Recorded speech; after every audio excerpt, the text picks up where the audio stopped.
Washington, calling David Harding, counterspy. Harding, counterspy. Calling Washington.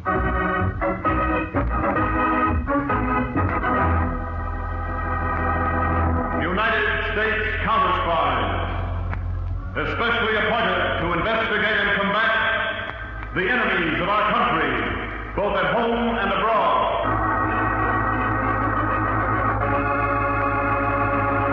Tonight, the case of the Soaring Saucer, a thrilling counter-spy report to the American people.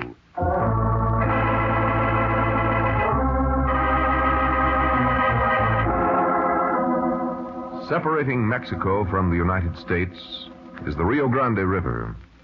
On the Mexican bank of the river, one dark night early this month, stood a train of pack burros, waiting stolidly as two men astride horses peered into the darkness across the rushing water.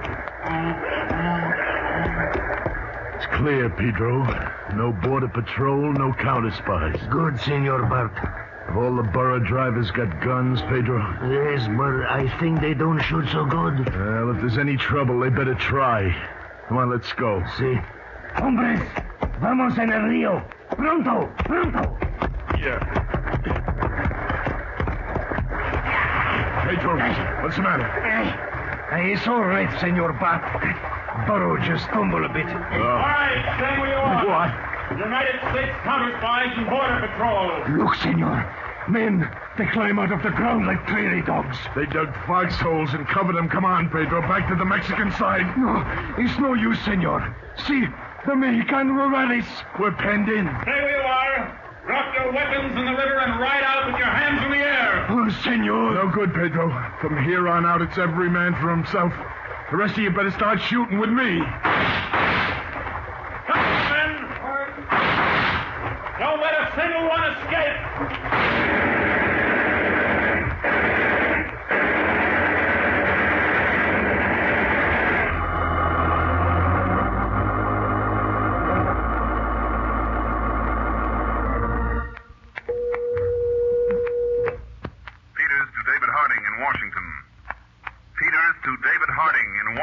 This is Harding, Peters. Report. The raid was successful in general, Chief. We took close to $2 million worth of narcotics that was being carried in the packs of the burros. But the leader escaped. Any clue to his identity? No, Dave. The men we did capture were only minor members of the ring. They're being questioned now. All right, Peters. You stay on the job there. I'll be down as soon as the counter-spy budget for next year has been approved. When'll that be, Chief? About 2 days. But don't hold off on any action for me. We want that ringleader. And we want him fast. Come on.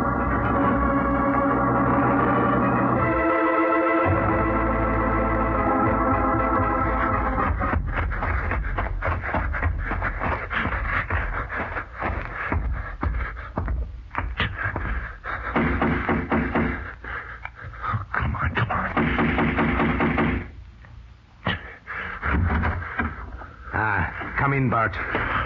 Hello, Mr. Valdez. Where have you been? Filthy. You look like a tramp. What do you expect, Claude? I've been on the run for a day and a night. I'm lucky I escaped at all. I assume naturally that no one followed you here? You can rest easy. I did 6 miles across open sagebrush country before I headed here for your hacienda. There was no one on my trail. Well, I take it you already know. The radio and papers were full of it. $2 million of our merchandise taken, 2 men dead, 3 captured. Hey, what gives with you, Claude? You're not very upset for a man who's lost $2 million? One must expect losses in our business. Besides, I half expected something like this to happen sooner or later, when we use such a primitive mode of transportation as burros. Maybe, but they've gotten a lot of snow across for us. True, my friend, true. But I have devised, perfected, and am now ready to use a much more modern, I might even say futuristic mode of transportation. Oh? What is this new method? Where is it? In Tia Puma's ranch in the Sonora country. Tia Puma? Are we dealing with that old vulturess again? Yes. I'll have horses ready in the morning, and we'll call on Tia Puma tomorrow.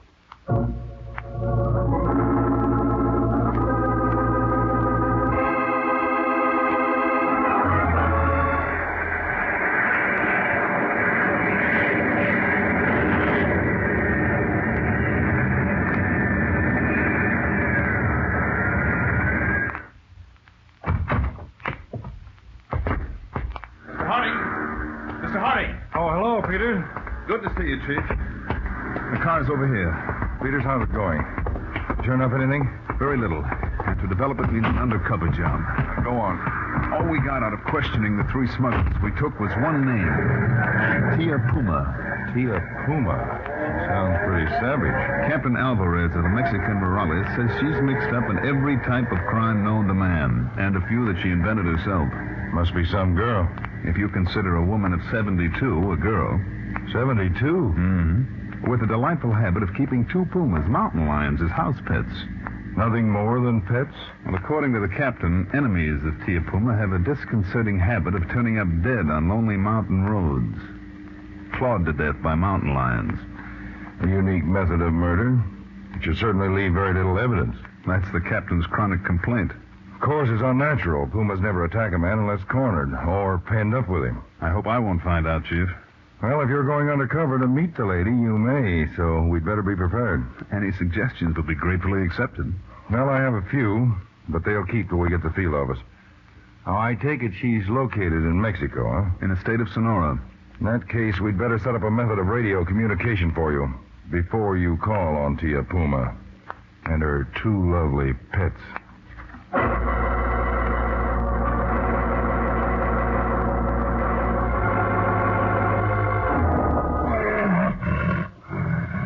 I see your pretties are as charming as ever, Tia Puma. Yes, Senor Valdez. I keep them happy. They keep me happy. Happy. What is the matter, Senor Corning? They make you nervous. They don't make me comfortable. Rest assured, Senor Bart. They will not do nothing unless Tia Puma tells them to. I hope you're right. Well, now, Claude, where's this futuristic mode of transportation for smuggling you were talking about? In the stables of Tia Puma. Everything is prepared, Tia? See, everything. Bueno, shall we go? See, come on, Bart. In the stables? What the devil is it, a flying horse? Close, Bart. Only my method is a little more advanced. It's a flying saucer.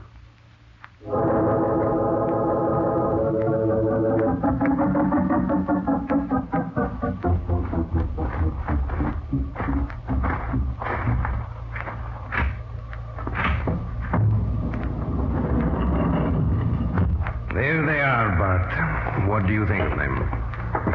They're screwy-looking things. How they work? I shall explain it. Tia, do you have a shipment ready to go? Si, Senor Valdez. 5 pounds in that container over there. But it is the last we got. Ah, yes? A job for you, Bart. We'll need more. I'll get plenty. Good. Tia, go to the control room and push the button that slides back the stable roof. Si, Senor. Okay, Claude, start talking. As you see, Bart, there are 20 of these discs or saucers here. Mm-hmm. They are all 10 feet in diameter and 3 feet thick.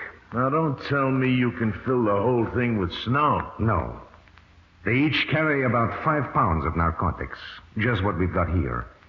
The rest of the space is taken up with a radio operating mechanism. How they fly? It's the same principle as a helicopter. You see those fins on the top and the bottom of each saucer? Yeah, I see. They give it the lift and drive to sustain the saucer in the air. We launch them by rocket power, which sends them flying into the air spinning. Uh-huh. Then the radio mechanism, controlled from this board here, takes over. Look, are you sure all this will work? It has on the models I've made. Models. Today we test the first one in actual use. And tell me this, where are you going to land it? I have 2 receiving stations set up in Texas. Hey, what's that? The roof. Look. It parts in the middle. Well, that's quite a gimmick. Bart, see this little door on the top of the disc? Yeah? It opens. So, a cargo compartment. Hand me that package of goods. There you are. It fits in neatly. So, close the door. And we're ready to make delivery. And you launch it from this platform it's on. Huh? Yes. See underneath? A rocket attached. And how do you set that up? From the control board by an electrical charge. Come on. Yeah. Ready, Bart? Yeah. This thing makes quite a noise. That's why we're using Tia's ranch. No near neighbors. I was wondering. All right. Go ahead, Claude. Set her off. All right. To a new era in smuggling.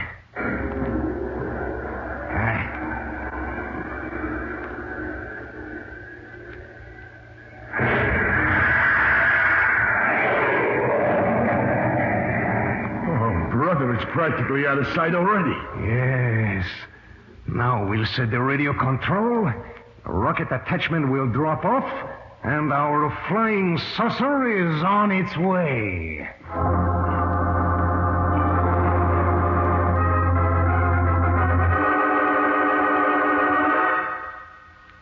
This is your local newscaster with some more on the latest outbreak of flying saucer stories. Millie Seabour over El Paso way reports she saw one while hanging out the family wash. Big and black, says she. Another report on the saucers comes from Bill Lansing, a crop dusting pilot. Small and shiny, says he. Well, variety is the spice of life, says we. Seriously, though, the Army Air Force has asked us to broadcast a request that all persons seeing or thinking they see the objects described as flying saucers get in touch with them at the San Antonio Air Base. The Air Force has been conducting an investigation for the past 2 years, either to set these stories at rest or confirm their validity. They'd welcome your cooperation. Now a brief summary of the activity.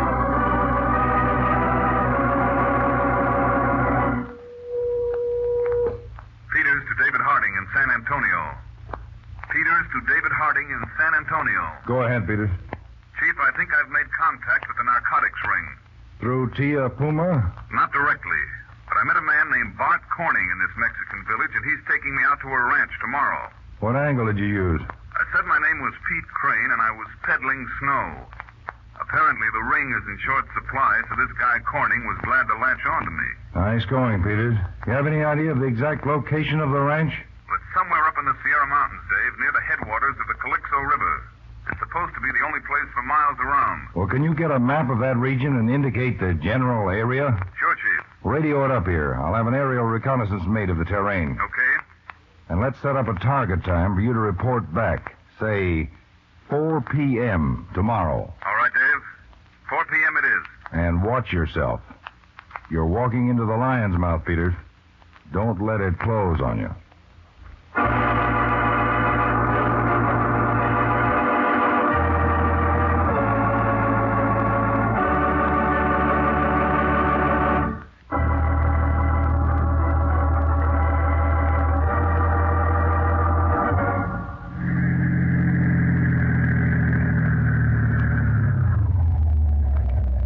Here's the place, Pete.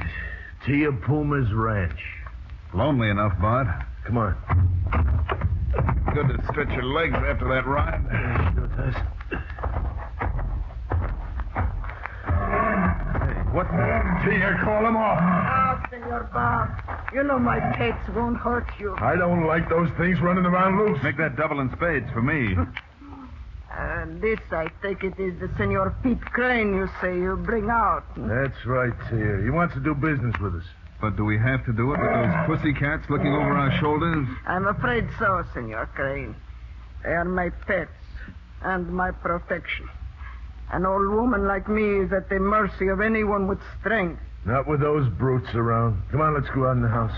With pleasure.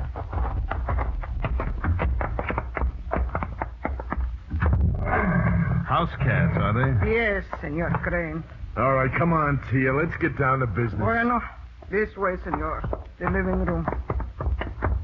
Hello, Bart. Hi, Claude. This is the guy who has goods for sale. Pete Crane, Claude Valdez. Hello. How do you do, sir? A cold drink, perhaps? The ride up here is long and dusty. Thanks. I'll have some too, Claude. Just how much goods do you have, Mr. Crane? 8 pounds. Cut or uncut? Your drink, Mr. Crane. Uncut. Thanks. A tidy fortune. Refreshing. Yeah. Now, Mr. Crane, what price are you asking for this, Well, what about telling me what you charge to get the stuff across?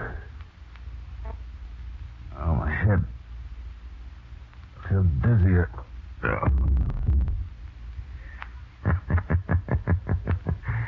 I commend you, Tia. A very potent drug. Thank you, senor. Hey, Claude, why the knockout drops? They're harmless. They just sleep for 12 or 14 hours. Well, you think he's a phony? I haven't the slightest idea, Bart. But I don't believe in taking chances. Search him. Sure. His wallet. Yeah, it says Pete Crane, all right. Pocket comb, handkerchief, tube of some kind of hand cream. Huh? Fastidious. Let him keep it. Is that all? Yeah. And now what if he's going to be out for half the day? It will give me time to get back to my hacienda and check him in my law-abiding rogues gallery. That thing again. What do you say, that thing? I think it's rather clever of me. Since the law maintains pictures of all known criminals, why shouldn't a criminal maintain pictures of all known law officials?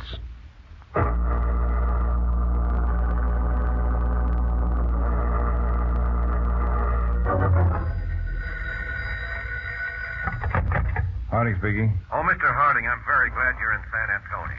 Who is this? Colonel Enshaw of the Army Air Force. Oh, yes, Colonel. What can I do for you? You're down here on a narcotic smuggling case? That's right, Colonel. How'd you know? Well, I called your Washington office, and they told me. Oh? You see, the Air Force has been investigating the latest outbreak of flying saucer stories. I think our paths cross. Hey, go on, Colonel. Well, if you come out here to the field, Mr. Harding, I can show you better than tell you. Well, I'm expecting a message, but I'll have it transferred out to the field. All right, Colonel, I'll be out in 15 minutes.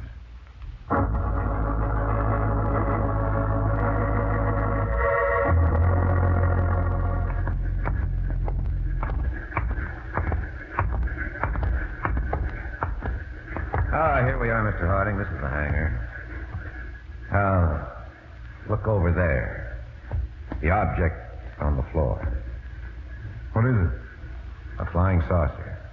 What? One of our pilots was out on a target practice flight. He saw it and reported it to the field right away. I ordered him to shoot it down if he could. He could. It's a queer-looking contraption. All those fins sticking out on it. Well, that's what sustained it in flight. But, just look at this. A little compartment. And this package of white powder was in it. Let me see that. There you are. Narcotics. That's what our medical officer said. And we've examined the workings of this disc. It's radio controlled. This is incredible. Using a flying saucer to smuggle narcotics into the country. Well, whoever designed this device knew his aeronautics. And psychology. Using the most publicized thing in the country to cover up the smuggling. Well, that's your department, Mr. Harding. I just thought maybe the message you're expecting, Mr. Harding. Oh. They knew we were in this hangar. Thank you, Colonel. I'll take it. Hello? Yes, this is Harding. Oh, no word yet, huh? It's almost 5 p.m. No, we won't wait any longer. Contact the Mexican rurales, Captain Alvarez. That's right. Ask him to move as quickly as possible. Right, and tell him I'm flying down immediately.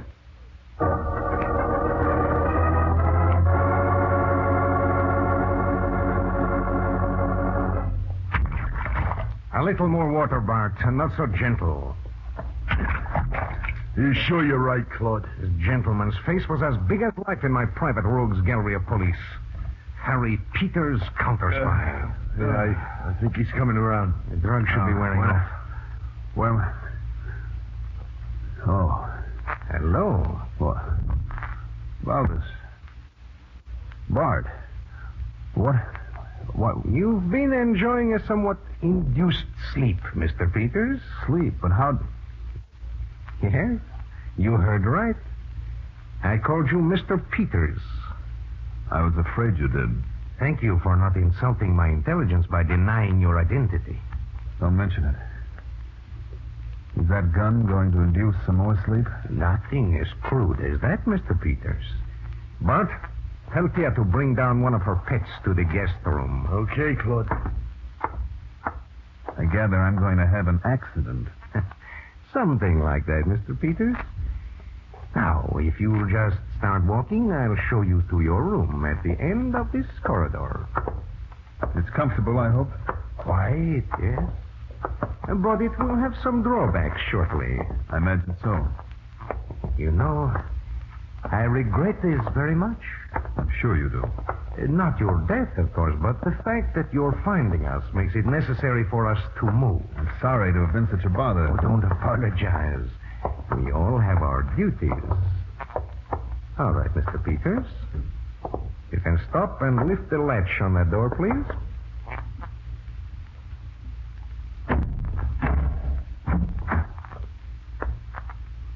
Your quarters, Mr. Peters.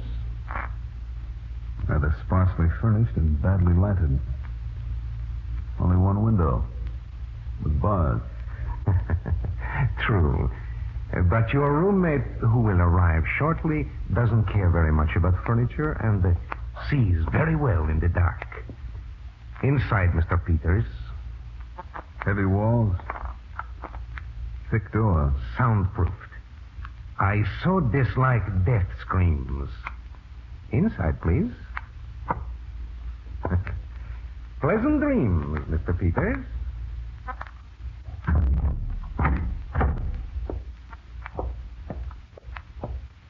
Senor Valdez, he's in there. Yes, Tia. It will be such sport for my pet, my angel. Let's get it over with. We have to get out of here. Of course, Bart. Call some of our men in the village. Have them bring us a truck to carry the saucers and radio equipment away from here. I'll have Tia pack anything that might identify us, and we'll leave as soon as the trucks arrive. Okay, Claude. You ready, Tia? Yes, yes. Bueno, my angel, there is a prize for you in there. You've earned it, my pet. All right, Senor Valdez, open the door. Go, my angel.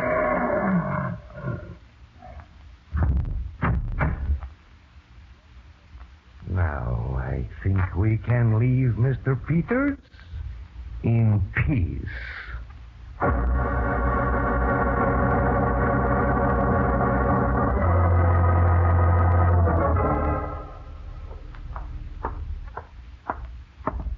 Claude, I burned all the papers in the cellar incinerator. Didn't I hear the trucks drive up? Yes, I've been busy packing this equipment with Tia's help.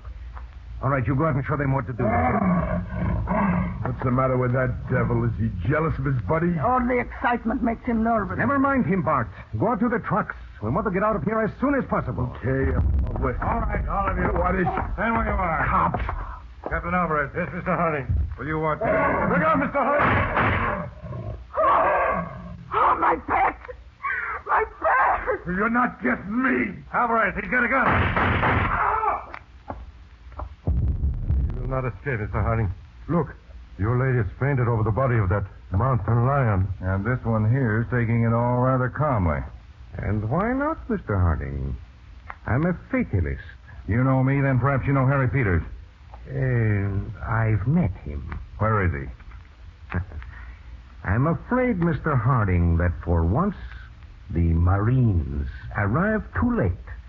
You'll find Mr. Peters in the room at the end of the corridor. Captain Alvarez, keep this man covered. It will be a pleasure, Mr. Harding.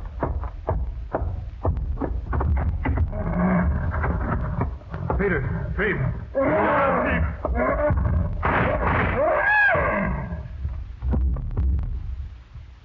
Well, that's one way of getting rid of a roommate.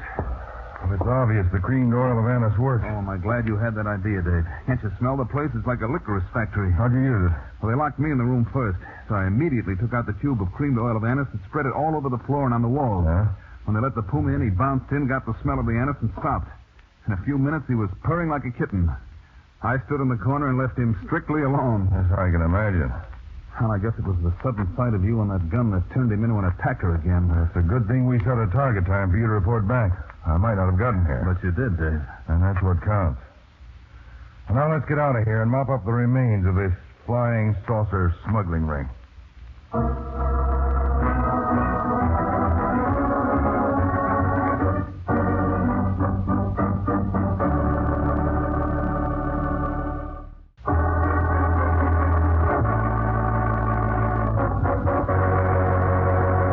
Tonight's Counterspy program originated in New York and was directed by Leonard L. Bass, dramatized by Palmer Thompson, and featured Don McLaughlin and Mandel Kramer with music by Jesse Crawford. This is Jay Jackson speaking. Counterspy is a Philip H. Lord production for Pepsi-Cola. Enjoy some delicious Pepsi tonight.